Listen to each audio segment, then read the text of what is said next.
In this video, I want to share with you guys the 7 income streams that I've been able to build by the time I was 24 years old. These are my personal income streams that I've built up over the past couple years, and each one pays me at least a couple $1,000s each month in semi to completely passive income. Since they work for me, they can work for you too. Now, before you just go skipping through and looking at each idea, there's a reason why I think having passive income online is so important. In August of 2019, I ended up quitting my full-time job before I was making any money online. I felt like I had to cut ties and never look back. This ended up being the best decision that I've ever made, but that doesn't mean it's a responsible decision for you. A much more logical decision would be to start up a side hustle and then ease out of my full-time job once the income from the side hustle allowed it. Instead of having to take a crazy leap of faith, even having just one income stream can allow you to make decisions at your own will without having to risk everything. Nevertheless, these 7 income streams have allowed me to take my income into my own hands, earn far more than I could at any job with any education level at my age. I don't have to work a job I hate. I don't have to rely on an employer for money or pay raises, and I have location freedom so I can work from anywhere in the world, even though I end up sitting here at my desk most of the time. So here's what worked for me and how you can do the same. The first online income source that worked for me is the first one I recommend to complete beginners, which is selling digital products. This was the first ever income I made that gave me the confidence to feel like I could actually make some money online. A digital product could be an ebook, a course, an application, a guide, checklist, graphic art, template, or anything that you can use digitally. Then you just have to post it for sale and get people online to find the product and think it's valuable enough to buy. There seems to be a misconception that you need a big following or a brand new idea in order to sell digital products, but that's simply just not the case. I started by making real estate resources, which were basically guides for first-time home buyers or things like checklists. This made sense for me since I had gotten my real estate license instead of going to college, and because I noticed they were already selling on Etsy. The digital product doesn't need to be a complex Notion template or a hand-painted masterpiece. You just take a little bit of what's already working, add some sauce to it, and list it for sale. So without any graphic design experience whatsoever,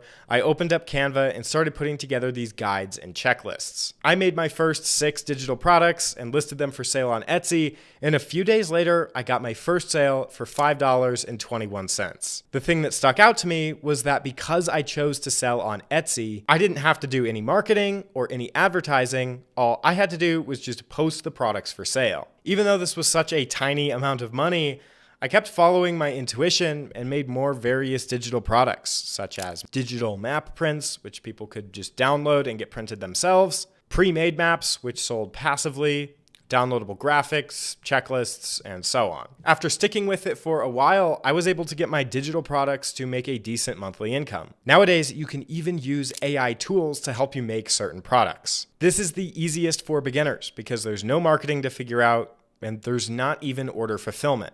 Literally, all you have to do is make the product, post it for sale, and Etsy handles the rest, with basically no upfront costs. I still get paid to this day for digital products that I made and posted for sale back in 2020. But once I had achieved a little bit of success selling digital products, I decided to take my newfound design skills and apply it to the world of print on demand, which is a business model where you'll work with a supplier who offers blank white label products. You'll upload some kind of design to it and then list it for sale online. Whenever a customer buys that product, it's then printed out and shipped directly to the customer without you ever having to touch it. All you're doing is making the design and applying it to the product, and the print-on-demand company handles everything else. Since I was already designing and selling digital products, I figured I could take some of those designs and repurpose them into physical products like a mug.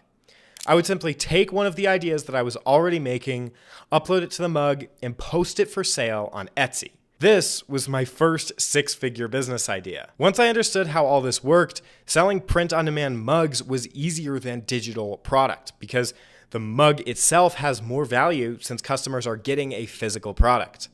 I slowly built up a catalog with hundreds of mugs that had funny sayings, map designs, and anything else that I could think of that would sell passively every single day.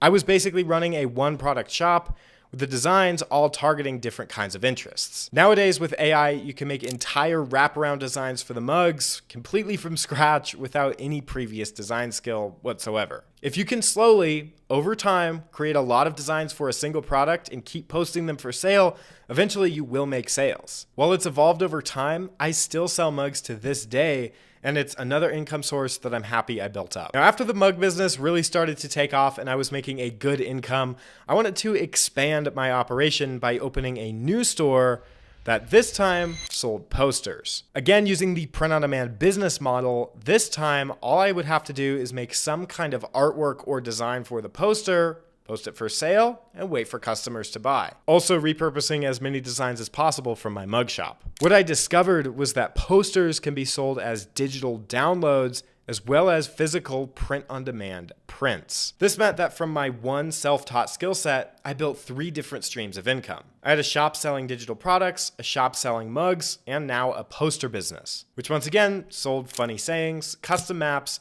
and public domain art. This diversified my income, so on days where my mugs wouldn't sell as much, my digital products and posters would continue selling, keeping my income consistent. Since everything besides the custom orders are fulfilled automatically, running multiple shops is no harder than running one. Now at this point, I was making a really good income online for a 20-year-old, and I thought it would be a good idea to expand my operation once more by selling t-shirts. Supposedly one of the most competitive products to sell, but to me, that just means it's one of the best selling. Within the first 3 months after starting, I managed to match what I was making in my other 3 shops with just my t-shirt business alone, which was over $10,000 a month. Again, I was following the same process, using funny sayings, graphics, and repurposed designs where I could, uploaded onto print-on-demand t-shirts, and then listed for sale on Etsy. The more designs I would make, the more my income would grow. This was the first time in my life where I felt like I actually had any money. T-shirts also ended up being the easiest product to make designs for because there's so many successful shops to learn from. So after just a few months, I went from never making a design before to owning 4 businesses that generated me income every single day. The good thing about these side hustles is that you don't need anything to get started besides a computer and an internet connection. You can basically open up your laptop and sell from anywhere in the world for free. Now, my next stream of income started within the past year, and that was by making social media content. My whole approach to social media is to share things that I know and learn in an entertaining way so that it's digestible for anyone to watch. There's a lot of ways that you could approach making content and growing an online following, but for me, it's all about providing value. I see value as insights or entertainment or any blend of the two. From what I've seen, you can have super boring videos that do really well if you have a lot of insight value to offer. Or you could be on the other side of the spectrum, equally as successful, offering pure entertainment. Finding your place all depends on how you feel the need for authenticity and transparency. The mental barrier to entry is really the only thing standing between you and a social media business. The difficulty is getting over the mental barrier and fearing the judgment and criticism that you might get. A content business opens up a lot of income streams that you wouldn't normally have access to, mostly with ad revenue, sponsorships, or selling products. Without diving into exactly how all of these work, since it's fairly obvious that creators can make good money, the main thing to remember is that you have to put the audience first and then the money will come. Of course, monetizing with sponsors and courses is going to keep you going and growing your operation. For example, I have a course, the 6-Figure Storefront, which teaches everything that I know from complete scratch about growing an online business just like the ones that I've built. The course is as detailed as possible and provides a lot more insight than what I can share here on YouTube. Plus, when people buy a product, they're so much more likely to make it work than just trying to piece together YouTube videos. Since my students are able to use the material to make back their money, it's a win-win for everyone involved. If you don't monetize, someone else will, and as long as it provides value to both parties, it's a net positive. I think that a lot of people would enjoy making content. It's just that initial hurdle of getting over your own fear that holds a lot of people back. The thing is, since people really only care about themselves, When you finish this video, you'll probably forget that I exist until the next time one of my videos is recommended. Now, I've made plenty of mistakes, but at the end of the day, as long as my intention is right and I'm getting better and better, that's all that matters. Overall, making content is such a profitable income vehicle, I don't see why you'd leave it off the table if you're serious about making money online. Income stream number 6 is honestly my favorite right now, and it's affiliate marketing. Basically, it's like being a referral for a product or service and collecting a commission when someone you refer buys. If someone wants to know what camera I use to make my videos, I can share an Amazon affiliate link with them.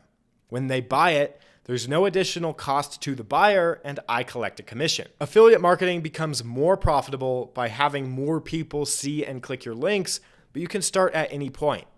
When I started, I was only making maybe $200 a month from Amazon, and now I'm on track to make 6 figures from it this year. If you're growing a personal brand, this is going to be the easiest way to promote affiliate links, but you can also build faceless websites and blog posts, or post content to Instagram and Pinterest and get people seeing and clicking your links that way. There's so many different affiliate programs out there. Pretty much no matter what interests you have, there's an affiliate deal for you. You just have to find the deal and then come up with a clever way to get people to sign up after clicking through your link. For example, if you wanted to start a print-on-demand shop, when you sign up for Printify using my link, it gets tracked. And whenever you start making sales and ordering product through Printify, I get to keep a small percentage of the Printify profit as a commission. Again, it's a win-win-win because when I teach something that works and gets results, you, the viewer, starts making money, Printify gets new business, and I also get a small kickback for putting it all together. And there's no additional charge for the person who's signing up using the link. Like I said, this is one of my favorites right now because it allows me to see that what I'm teaching really works for my viewers. And as far as income goes, it's almost as passive as it can get. The next income stream I've used for several years now, since even before I had my businesses, and that's by using credit card bonuses. Basically, by signing up and using specific credit cards, I'm able to unlock a lot of cool tax-free bonuses by using that credit card to buy things that I'm already buying. The way I use credit cards to make passive income is by using specific cards to make specific purchases. So for example, I'll use the PayPal credit card for all of my print-on-demand product purchases. When I spend money fulfilling orders, I get 3% cash back. So this year, I think I made over $15,000 in cash back. While that's not a ton, it's enough to make using the credit card worth it. I can use my Chase card on all my grocery purchases, and then I can use those points to redeem towards travel or some new Apple products. For this to work, you don't have to spend a ton of money to get good rewards. You just have to use the card whenever you're spending money on a category that pays off. Each card has different types of rewards.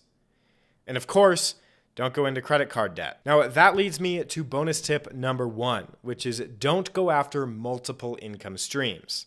One of the only reasons that I was actually able to build out the income that I have is because I focus on one thing at a time. Even though it probably sounds like I grew all of these businesses at the same time, I was locked in and focused on growing one at a time. I don't think I would have been nearly as successful had I split my focus. I also think it's incredibly important to start from the perspective of starting a side hustle and then slowly over time transitioned it into a full business that makes a good income. Instead of just jumping into the deep end, you can ease your way in by starting something on the side and working your way up to the point where it can replace your full-time income. Remember, you'll only fail if you give up completely. Otherwise, the obstacles you encounter are just bumps in the road on your path to success.